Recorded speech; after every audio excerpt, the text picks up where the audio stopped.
Sky News contributor Chris Uhlmann.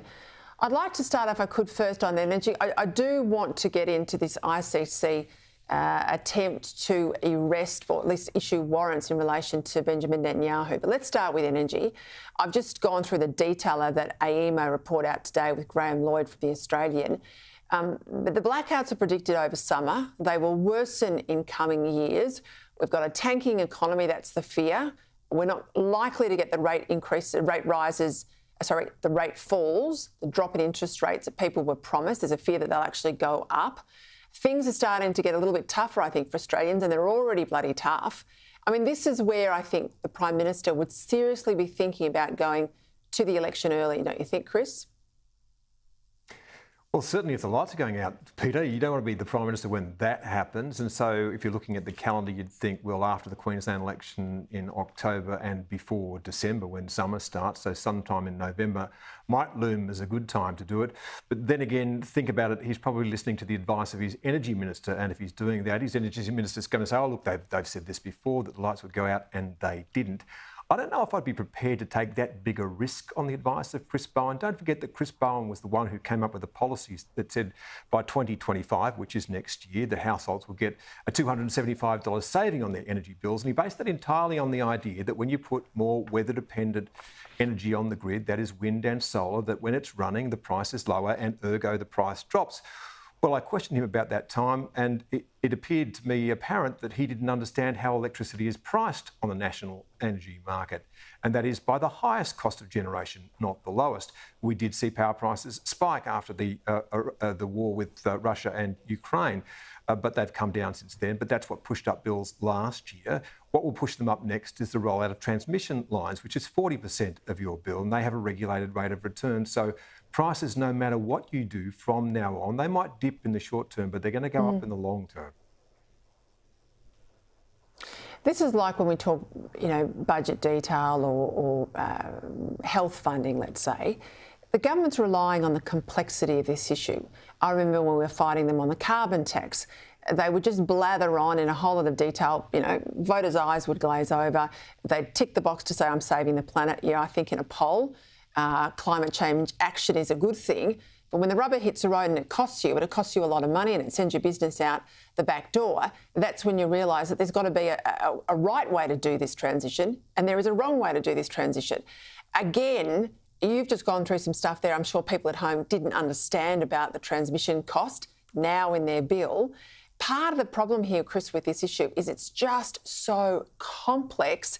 And when the government says wind and solar are free, well, you look out there and you see it's sun shining and the wind's blowing, you think that's right, but that's not how our grid works. Yeah, and the other thing too is we need to start to explain to people how energy systems work. And just think about what happened in the last century. When we went from coal to oil in particular, we saw an explosion of growth, the like of which we have never seen before. In the life of my grandfather, who was born in 1899 and died in the mid-1960s, he started in a house that had no running water, no electricity, and no power of any kind. And by the 1960s, he had a television, a refrigerator, all the things we imagine a modern world has. That is almost entirely due to us finding the most explosive source of energy that we've ever found, and that was oil. Our entire lifestyle has been built on it. What we're doing is going from really energy-dense sources of power, coal, oil and gas, and we're going to dispersed sources of power. What that means is that we have to completely overbuild it. So what you're going to see is we will cover the landscape, literally from sea to shining sea, overbuilding wind and solar power in order to make up for that loss of energy density. And still, even with that, we're going to have to back it up with something because it's not always available. That creates enormous costs. So don't talk about when the wind is blowing and the sun is shining. Talk about the actual cost of delivering electricity. And we need to start educating the Australian public as to what that means and what it looks like.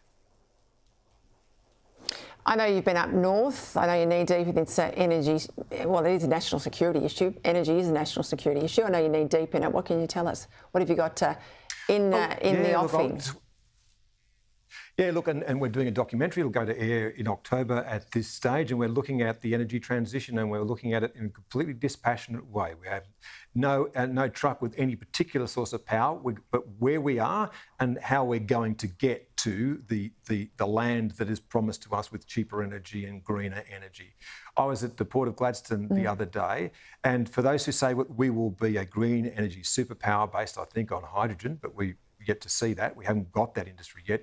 We are already an energy superpower, Peter.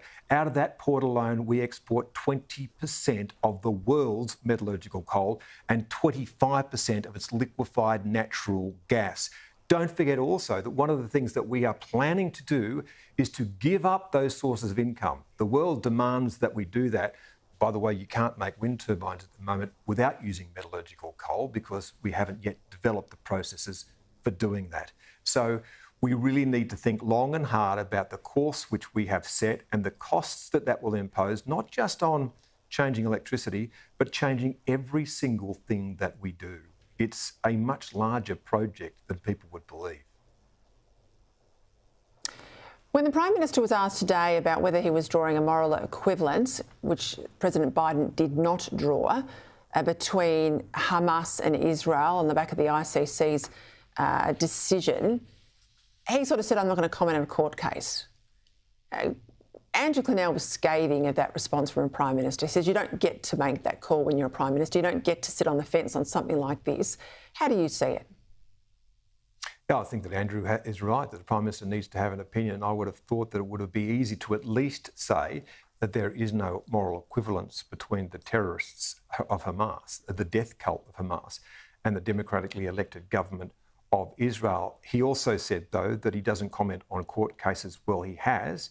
He's commented on the court case of Julian Assange and has said that it's time that he comes home. And I think that's a perfectly relevant interjection by the Australian Prime Minister to ask the United States to allow that to happen. After all, Julian Assange is an Australian citizen, but he has commented on court cases, so that argument also falls down. But I will say this, Peter, there will be a reckoning with Benjamin Netanyahu because he lives in a democratic society. And I know people who in Israel who are outraged at the fact that he failed at his one major task, because he was a defence hardman, and that was protecting the people of Israel and exposing them to that attack by Hamas. And what's happened is because Hamas cares only slightly more for Palestinians' lives than it does for Israelis' lives, it was inviting Israel to do what we're seeing. It was inviting Israel to come in and to kill as many people as possible in Gaza so that the Israel standing in the world community could fall. So I think as far as Hamas is concerned, if there's not one person left alive after this war, then they'll think that that's a great outcome as long as Israel falls. So I think, yes, there will be a reckoning for Benjamin Netanyahu, but it will be from the people of Israel. All right, we'll leave it there. Thank you, Chris. See you next week.